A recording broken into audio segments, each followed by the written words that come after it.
আমি কান্না ভরা কণ্ঠে তাকে বললাম, আমাকে একটু সময় দিবেন, আমি একটু সময় চাই। তিনি বলল, দিব। তিনি রুম থেকে বেরিয়ে গেলেন। বিকেলে আমার বাবা মা, ভাই এবং কাজিনরা এসেছেন। আমি মাকে জড়িয়ে ধরে বললাম, মা চিঠিটা কি পাঠিয়েছো? মা বললেন, ঢাকা থেকে নয়, চিটাগং গেলে পাঠাবো।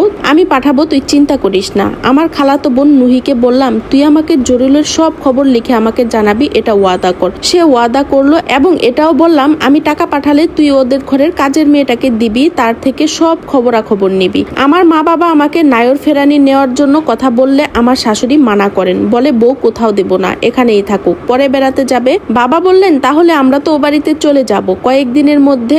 ঢাকায় এতদিন থাকাতে আমাদের কাজে কর্মে বিলম্ব হচ্ছে। আমার বাবা মা আমার শ্বশুর শাশুড়িকে বললেন, 2 বা 3 দিনের মধ্যে ফার্নিচার পাঠাবো, মেয়ের ঘর সাজিয়ে দেওয়ার দায়িত্ব আমাদের। আমার শাশুড়ি আর শ্বশুর রেগে গিয়ে বললেন, তাহলে আপনারা মেয়েটাও নিয়ে যান, কারণ এসবের দরকার নাই। আমার আল্লাহর রহমতে সব কিছু আছে, কমতি নেই। আমার ছেলের বউ চাই, আপনাদের ঘরের একটু বালিও চাই না। আমার মা চলে যাওয়ার সময় আমাকে বোঝালো, বাবা ভাই সবাই, আর বলল, ভাগ্য করে এমন ঘর পেয়েছিস, তাদের নিয়ে সুখে থাক। তারপর সবাই চলে যায় আর আমি একা। রাতের বেলা আমার তিনি এসে আমাকে কপালে চুমু দিয়ে বললেন, হে সুন্দরী বউ, তোমার মন কেমন আছে এখন?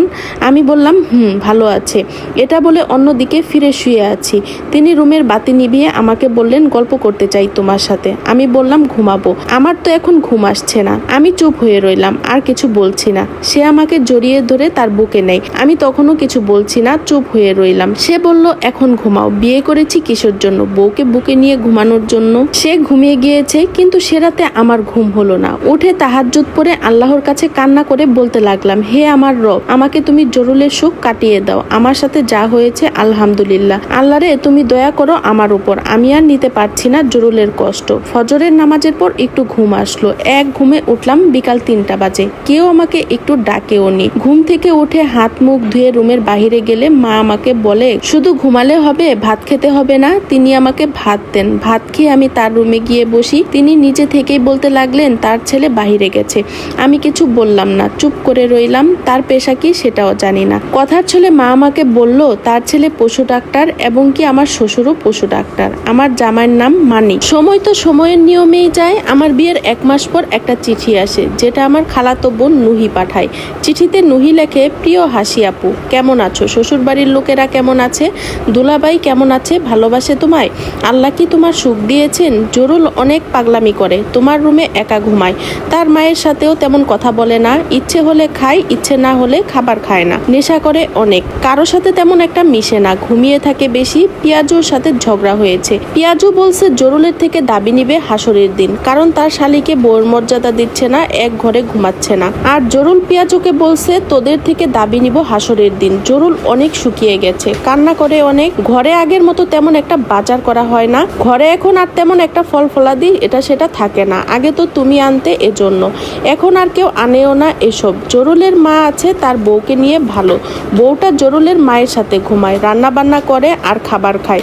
সে ঘরের সবাই তোমাকে অনেক মিস করে। তোমার শূন্যতা সবাইকে কাঁদায়। জরুলের দুনিয়া তুমি। জরুল তোমায় ছাড়া ভালো নেই, সেটা তার কর্মের মধ্যে বোঝা যাচ্ছে। আপু, নিজের যত্ন নিয়েও, সবাইকে নিয়ে ভালো থাকো। ইতি নুহিমণি। চিঠি পাওয়ার পর আমার ব্যাকুল মন আবারও ব্যাকুল হয়ে ওঠে। জরুলকে একটিবার দেখতে মন চায়। আমি আর নিজেকে এখানে ধরে রাখতে পারছি না। এদিকে শাশুড়ি ডাকছে, ঘরে মেহমান এসেছে নাস্তা দেওয়ার জন্য। এ ঘরে এখন আমার ইচ্ছে ছাড়া কোনো রান্না বান্না হয় না। আমি যা রান্না করি সবাই তা খায়। আমাকে সাহায্য করার জন্য 2টা কাজের মানুষ আছে।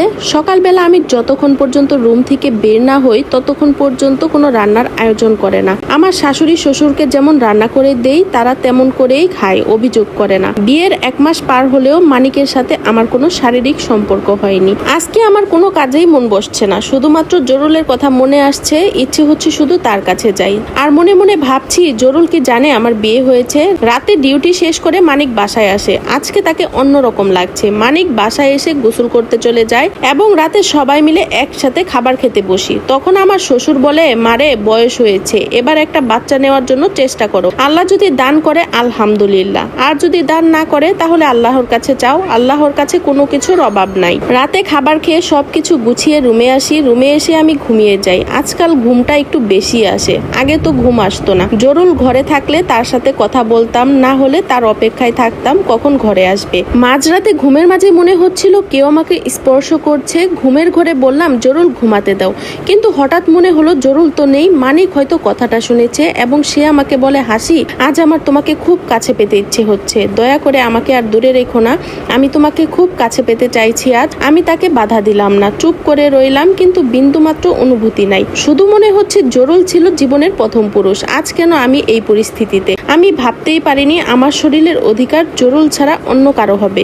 আগে একটা সময় আমি জরুলকে খুব কাছে পেতে চাইতাম, তার ঠোঁটে নিজে থেকে চুমু খেতাম, তাকে চুমু দিতাম, নিজে থেকে তার কাছে যেতে চাইতাম, কিন্তু একটা সময় আমাদের শরীরের মধ্যেও অনেক দূরত্ব হয়ে যায়। মাসে কিংবা 15 দিনে তার সাথে শারীরিক সম্পর্ক হতো, ততদিনে জরুল অন্য নারীতে মগ্ন হয়ে যায়। আর আজ কিনা কেউ আমার এত কাছে আসতে চাইছে, কিন্তু আমার কোনো ইচ্ছে হচ্ছে না। সে রাত ছিল আমার জীবনের ভয়ঙ্কর রাতগুলোর মধ্যে একটা। নিজের কবুল বলা স্বামীর কাছে থাকাটাও ভালো লাগছে না, কারণ প্রথম ভালোবাসার মানুষের জীবনে স্মৃতি ধরা ভালোবাসা।